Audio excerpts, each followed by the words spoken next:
Welcome to another connection here on TKO8 Television. Dennis King and Tabitha Odegaard. It's always a pleasure to be in your home or business every week as we go out and bring in organizations to talk about important things going on around the community. How you been?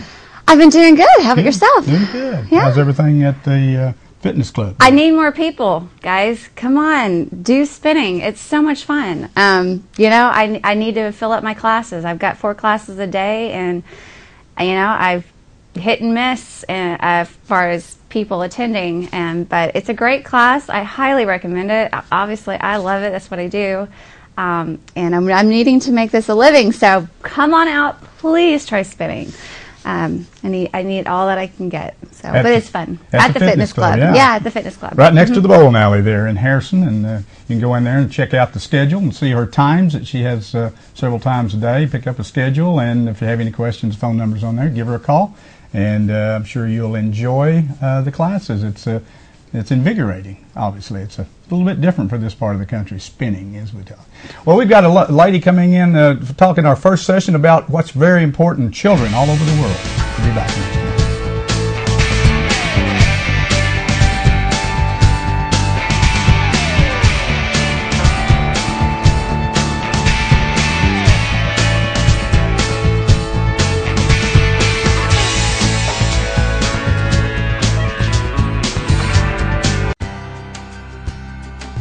I've known Danny Hickman for the past 20 years.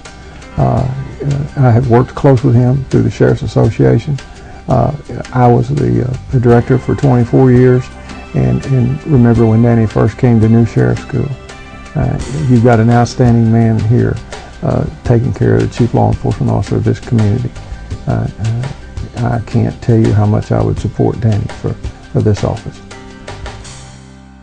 TKO8 Television will once again be broadcasting live from the Boone County Courthouse Tuesday night, November 6th. Join us as we bring you results as soon as they come in from the Harrison Alderman, Boone County Quorum Court Justices, and North Arkansas College Board races. TKO8 News will be there to bring you the information that affects our community. Please join us election night, Tuesday, November 6th, beginning at 7 p.m. TKO8 News' live election coverage is being brought to you in part by Frenzy and Uptown Frenzy, proud sponsors of local television worth watching.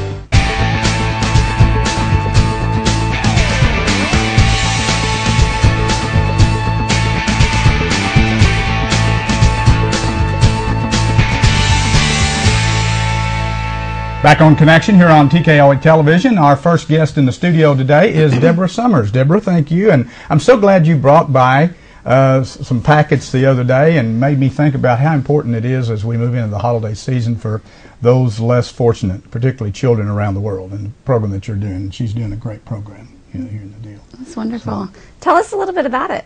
Well, first of all, I just want to thank you for giving me an opportunity to be on TKO and just promote this fantastic program for kids. Operation Christmas Child is a part of an organization called Samaritan's Purse. And Samaritan's Purse is a relief organization that does work all over the world. And I'm sure everybody's familiar with Billy Graham. Mm-hmm. And the actual founder of Samaritan's Purse is Franklin Graham. And a big portion of Samaritan's Purse is Operation Christmas Child. Mm. Very cool. So explain it. What is that exactly? Operation Christmas Child is an organization that fills shoe boxes. Mm-hmm. And once those shoe boxes are filled up, which they're filled up from people all over the world, fill up shoe boxes. And what would they put in the shoe boxes? What they would put in the shoe boxes would be items like toothbrushes, toothpaste, basic necessity deodorant, all kinds of things like that, toys, candy, all those kinds of things that a lot of children in third world countries never have an opportunity to receive. Some of these children have never received a toy, ever, in their entire life. That's incredible. And then along with that, Operation Christmas Child also puts in a little booklet called The Greatest Journey. Mm-hmm. And that is an opportunity to tell children about Christ. And then they also do a 12-week follow-up program with the children and give them an opportunity to come to the Lord. So it's kind of a dual purpose, but it's just a wonderful outreach to kids around the world at Christmas time. So how do you get in touch with them once they've gotten the package and you want to follow up on them and see if they want to be saved or know the Lord? So Right. what do you do? Right. There are people who have been trained in all of these countries. Okay.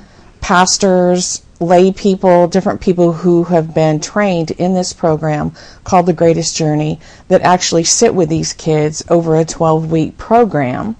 And then typically once they graduate from this program, they have a little graduation ceremony where they have the caps and the gowns. Some of the countries will go ahead and do that for the kids.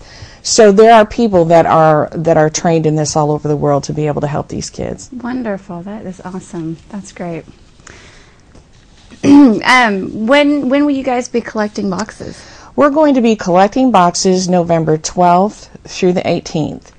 We will be located at Real Ministries, which is right across the street from City Hall. If you pay your water bill at City Hall, we're right across the street from there. All right. And we're going to be there Monday through Friday from 9 a.m. to noon, and then 4:30 p.m. to 6:30 p.m. Saturday, which would be the 17th, we're going to be there from 9 a.m. to 6 p.m. Sunday we'll be there from 1 p.m. to 6 p.m. And then all of those boxes will be transported on Monday to Mountain Home, where they will go to an enormous distribution centers all over the country to be processed. That is wonderful. Let me ask you a question on the collection point. Is there some major freight carrier around the country that helps get this to other? Do you get it donated through FedEx, Postal Service, UP? I mean, does anyone help in that respect as far as transporting this in? As far as every county, like Searcy County is doing it, Stone County is doing it, Boone County is doing it. Each county is responsible to get their boxes to the area collecting site, which this year we're going to be taking all of our boxes over to Mountain Home. Now that portion of it, we're responsible for that. Every county is responsible to get all of their boxes over to that location. Then from there, Operation Christmas Child has, contacted a carrier to come in and get all of those boxes from those surrounding counties. And so what carrier they use specifically, I'm not really sure. I'm not really sure which carrier they use. Is there anything that cannot be shipped to the kids? There are different items that can't be shipped. Let me just read off some of the items here. There's no breakables. You can't put any kind of breakables in the box. You can't put any kind of liquids like hand lotions or shampoos or hand sanitizer or anything like that, because those have a tendency to possibly break inside the boxes and then contaminate everything in the box. Okay. But toothpaste is okay? Toothpaste is fine. Okay. Toothpaste is fine. War-related items, they don't want you to send war-related items. Obviously, some of these shoe boxes are going to war-torn countries. We don't want the kids to have a reminder of that. They're reminded of that every day. So those items probably would not be appropriate to go ahead and put in those boxes. Use toys, milk duds, chocolates, all those kinds of things. Really, you don't want to put those in the boxes. But some things that you may want to put in the box are hard candies. Okay. I had an opportunity to go to a Operation Christmas Child kickoff in Mountain View, and they actually had a lady there who had received a shoebox when she was a little girl, and she was from Romania. Oh, nice. And so it was really wonderful to talk to somebody who firsthand had actually received one of the shoeboxes. Yes. And she had said when she was in Romania, of course now she's married to someone that's from the States. She met an American exchange student. She's married. She's here in the States now. But she talked about how when they had gotten their shoebox, because we wrapped these on the outside with Christmas paper on the outside, she said just from living in a communist country, all the blacks and the grays, it was just a drab place to live. And when they saw those shoe boxes, it was just the color on the shoe box itself was so amazing. She was so excited, and she said she had ripped off the corner, and she folded it up. I wanted to keep it. She folded it up and she saved it. She said when she came to the States and she went to her first Christmas with her husband, her mother-in-law had a big trash sack, and they were putting their wrapping paper in it, and she was just, it was like almost that she was panicking, because she said, no, we can fold all of that. We can fold it and keep it. We can it's fold very, very right. pretty. We can Let's fold that reuse and we it. can keep it. And then there were a couple of really wonderful stories about a child who had received a shoebox in the Caribbean, and there was a pair of mittens inside of the shoebox. And you think, why would anybody need mittens in the Caribbean? And the little boy said, you don't understand. I work in a bakery, and I don't have anything to protect my hands. And then they had told another story about a little girl who had received a shoebox, and she was just holding it to her chest, and she would open it up, and she'd look down, and she'd smile, and she'd close it back down. And then she'd open it up, and she'd smile, and she'd close it back down. And they went over to her, and they said, you know, what's going on here? And the little girl said, my uncle is getting married, and my mother told me that I can't go to the wedding because I don't have a dress. And on top of the box was a beautiful little dress that was exactly her size. And that's great. They had said how rare it is that someone would put a dress in a box.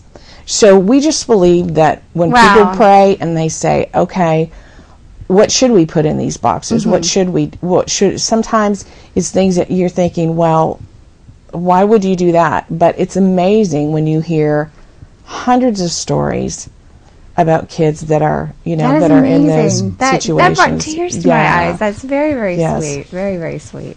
Yes. So have you seen these kids opening their gifts or receiving these packages? I have seen, of course, there's a video.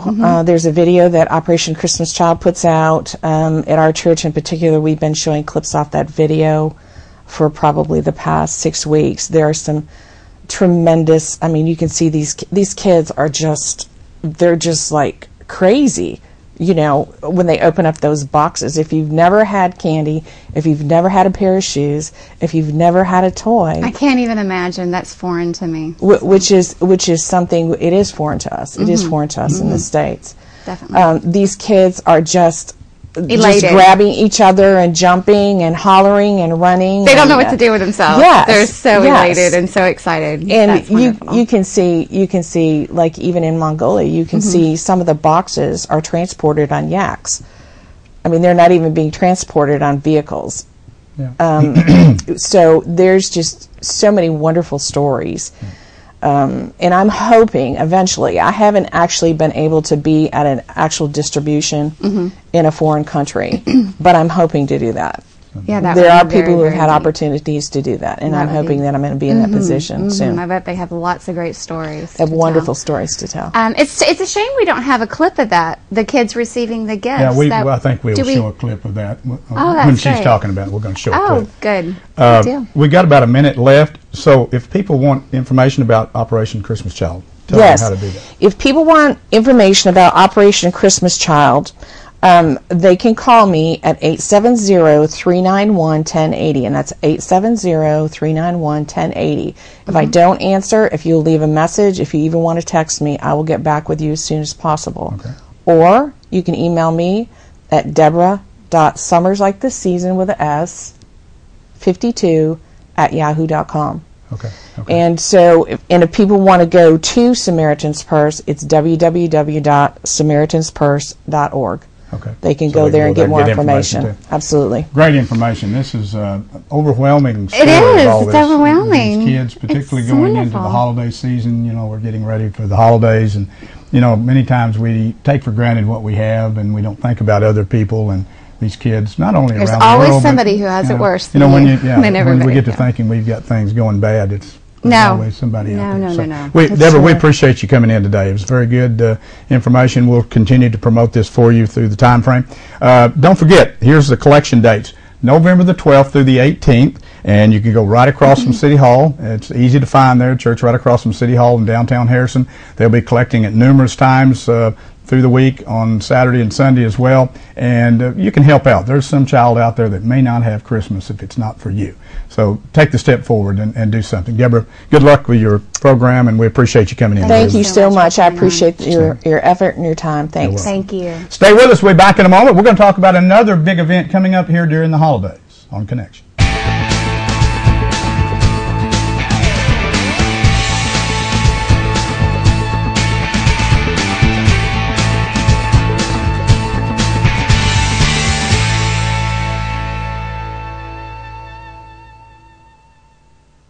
Sam Alexander Pharmacy, it's the healthy choice for you and me. Hi, this is Tara. Come by and visit our new baby section, including diapers, wipes, and lots of newbie products, sippy cups, teethers, and more. We can handle all of your over-the-counter and prescription medication needs. We even have a new waiting area with a TV and couch. Have free coffee while you wait on the square in downtown Harrison. The healthy choice is easy to see.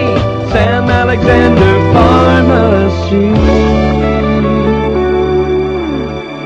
Lots of closets, but no place to hang your coat. Car parked in front of the garage, not in it. Just got too much stuff and not enough space? Ozark Mini Storage can help. With storage units in various sizes, we are sure to have that extra space you need for all that stuff. And we even rent U-Haul trucks and trailers to get it here. Ozark Mini Storage, 1700 Airport Road in Harrison. Call us at 870-743-MINI. That's 870-743-6464. Together we can deal with all that stuff.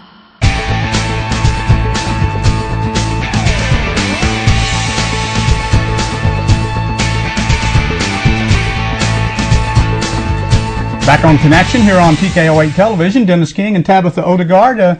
Second half of our show today has to do with the Thanksgiving season, and we're glad to have Tim Hampton in the studio to talk about a program that they're going to be having, I'm sure, lots of people involved in here. Mm-hmm. What program are we talking about today? It's the Community Thanksgiving Service. It's put on by the Harrison Ministerial Alliance every year, and this is fourth year we've been a part of it. And what exactly is it?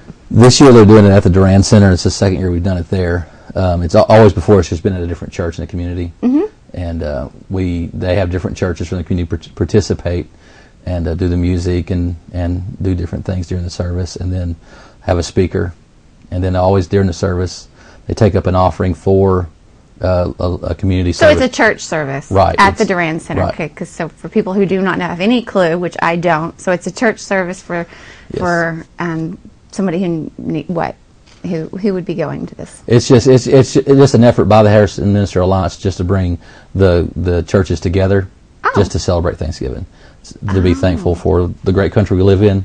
Whether the economy's up or down, it's still a great country, and whether it's political season or not, it's still a great place to live. And just to come together as a community, and just come together with our things that are the same, that we love America, love this nation, love our city. What churches are going to be involved in this? This year, Eagle Heights Baptist Church is providing the music, and they've also got somebody that's going to be a special guest of theirs. I'm not sure who that is. That's also going to sing. And then the Seventh-day Adventist Church has got a man from their church that's a pianist, and he's going to play, do a solo during that. And then Christian Life Center, which is the church that I pastor, doing a short musical drama. And then the musical drama. Explain that. What is that? It's called Cardboard Testimony. That's what it's called. And if you can, there's a lot of different churches who have done it before in the past. You know, it just people tell what God's done for them. Oh, you nice. know, Okay, what it was before, what's happened afterwards, and it's just a simple way of doing it. It's very, very simple, very neat, but it's very, very powerful when you see, because you see people every day in life. You know, you may see them as a business owner or a neighbor, but you don't know their backstory. You don't know what God done before them. You don't know what God, healings or deliverances or pre-God, pre-God living, how they were like, and how God has changed their lives. There's a friend of ours here in town who's a business owner and does very well with his business, but you would never know that one time in his life he was a drug addict that lived in rat-infested houses. There you go. But you just see him now, he's just a part of the community, doing well, and you would never know what it was before God got in his life. Absolutely. And so it's just a short, simple way of showing short stories of what God's done. So that's part of what we're doing. Then B.J. Thomas is going to be the speaker, not raindrops falling on your head, but not the if singer, anybody, no, not that. He looked at me like I said, but maybe went a little old with that one. But But he used to be the district superintendent for the United Pentecostal Church here in Arkansas for 8 years. He's a retired major in the military. Just a great guy, great speaker. So he's going to be speaking. Yeah, he's going to be there doing the end part. Who can attend this? Anybody. It's open to anybody. Also, in the 4-year, one thing we've got, and we started last year, this was a new thing. Shay Fountain was the president last year, and he started this. And we were continuing. I think it's a great idea. In the 4-year of the Durant Center, you come in, they set up tables and different groups in the community that do nonprofit Okay, yeah. thing. Like one of them is this year we got Crisis Pregnancy Center. We've got the ACTS program, which is Alcohol Chemical Treatment Series. Table will be there. The Celebrate Recovery, there'll be a table there. There's 2 or 3 others, and I'm sorry on mine. I can't remember what exactly they were. That's going to have just information booths on things that's in our community that's available to people who may help people that may have struggling with this or with that. And if you have a project like that you're involved with, we have tables available. They're no cost. Nice. The Durant Center sets the tables up. You just bring your information, set it on the table. Who do they need to contact? Just contact me, and because I've got to give the account to the Durant Center. How do Center. they get a hold of you, Tim? The best way to get a hold of me is my cell phone. Okay, go ahead and put it out there for everybody. 870-615-1733. Okay. That's the best way. And I'll give account to the Durant Center, and I'll have tables set up for you. Last year was the first year went very well. We had a good response for that. So you actually don't serve food, I guess. No. Okay. No, it's just a time of celebration. We come together and. Did you have a big? How many people did you have last year? Last year we used the Durant Center. We had about 400. Wow. Somewhere in that neighborhood is what came out last year. Big attendance. We took both sides of the main room there at the Durant Center, and it was pretty full. And it immediately follows, I believe, the Christmas lighting on the square. Okay. Oh, nice. So, and also, I almost forgot this: the not BHS. I went back to my high school, Harrison High School. Their chamber singers will be there also performing. Good. So good. How long is this production, and when is it? It's Thursday before Thanksgiving, November 15th at 6:30. Within an hour and a half, we're out. We try to keep it to an hour and a half. We don't want it to be too long, but everybody to enjoy themselves and have a good time. So. Absolutely, and anybody can come, and it's free of charge. Oh, it's absolutely free. To the public. We want everybody to come that will just enjoy the community. Is there a dress code, or do you have to dress like we're going to church or anything? No, there's no dress code. Just come however you dress that day. All right, very good. Let's talk a little bit about the Ministerial Alliance. A lot of people don't know what that's all about. Tell about that. Well, the Harrison Area Ministerial Alliance, it's pastors and ministers from the Harrison area. It's a non-denominational. We've got Baptist, Pentecostals, we've got Seventh-day Adventists. We've got about every stripe in Harrison is a part of it. And it's not. We focus on what we have in common. Mm-hmm. That we have faith, we believe in God, and that we want our community to support our community in that aspect. And so we have meetings once a month. Anybody can be a member of that. If they've not been coming to the meetings, they can contact me, and I can add you to the email list. And we just send out an email every month. It's at a different church. Every different church hosted every month provides a meal at noontime, and it's the second Tuesday of every month. It's just at a different church every week. And it's just a time and the main things that we do is we do the community service every year, and then in the spring we do the National Day of Prayer. We coordinate that and organize that every year. That's the 2 main things that we're involved with that we promote every year. Okay, community service. What is that? Maybe a silly question. I don't know. The community service. What is that? Or the prayer? Oh, the National Day of Prayer. Right. Oh, I'm sorry. Day of Prayer. That's okay. Every year, I think I forget it's in May is the National Day of Prayer, and last 2 years we've done it at the park, at Minnie Harris Park on the stage. Is that where all the candles were? I've been driven. No, they done a candlelight vigil first. There was another reason they did that. That wasn't connected. There was something else that had happened in the community. They did that for support. I know what you're talking about, but I can't remember now what exactly that was for. No, we come together and they have different leaders in the community. Last year we prayed for different areas of our community. We had education and government, and we had people representing those that were involved with those areas of our community come and pray just over that area. And then we sang a couple songs, and then that was about 45 minutes to an hour that program lasted. How many people showed up for that? Didn't have a large turnout last year. It's probably about 50, 60, 70 people. Oh, that's great. Something, Yeah. But it was we had a very good response from those who came. They very much enjoyed it. So. I was trying to think. The National Day of Prayer was actually, I think, put as a national program under President Bush, if I remember right. I think he made it was kind of proclaimed, and they right. It's after 9/11, right. Maybe they did that. Do you remember? No, I don't. I remember. It seemed like they did that. I think it's all over the country. They right. do it. It's the same day, and right. it's where people come together and pray for the needs. I knew it was a silly question when I asked it. I'm like, everybody knows this except for me. They used to host it on They used to host it on the square, Mm-hmm. on the courthouse steps. They moved it to the not the Grand Center, but to the park, just for more better, especially if you bring in the music and things like that. It's better. It's better equipped to do it there. So that's why they moved. This was the second year it was moved down there. So the Thanksgiving community service. It would be. Since you're doing it, you're actually doing it on Thanksgiving. The day before. The week before. The week before. Thursday before. To kind of, I guess, maybe get people to thinking about, again, the needs that we have in our community, in our state and the nation. I think it's good to have people. A lot of people maybe don't have a church, or they don't go to church, but they need that group type setting to feel good about themselves. Go and exchange thoughts. Maybe you don't have to say anything, but just to get together. I think it's a good program. I think it's good for communities to get together like this. We struggle these days with all the things going on around the world and our country. Our economy's bad. We just a while ago had a young lady in here, and we talked about the Christmas child program. And, people kind of take things for granted sometimes. If you have things and you don't need something, you forget about those that are less fortunate. And I think, having a community service like that, especially during the Thanksgiving season, is a positive thing for everybody. And everybody needs a little, That's one of the key things we try to do is focus on those, like you're talking about, things that people need help with. And that's during the service. I think I mentioned this, but we take an offering. And this year we'll go to Crisis Pregnancy Center.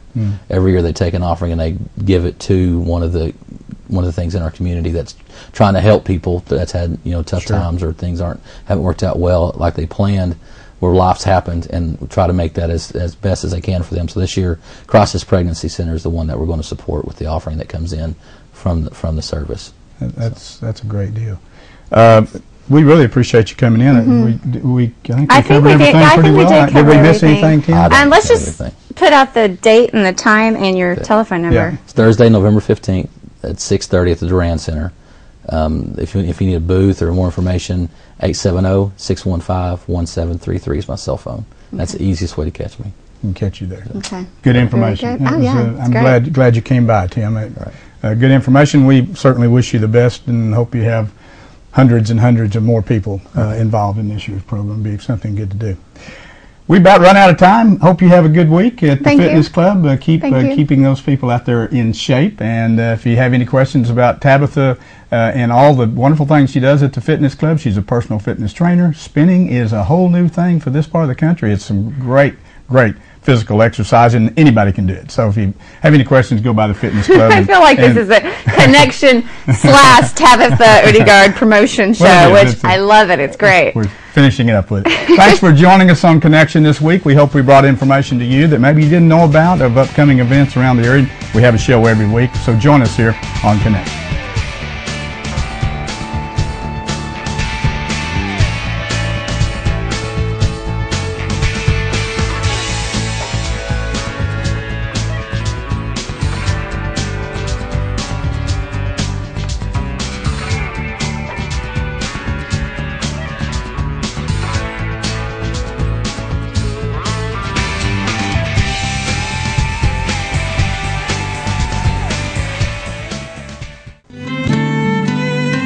Local television worth watching. KTKO Channel 8, Harrison.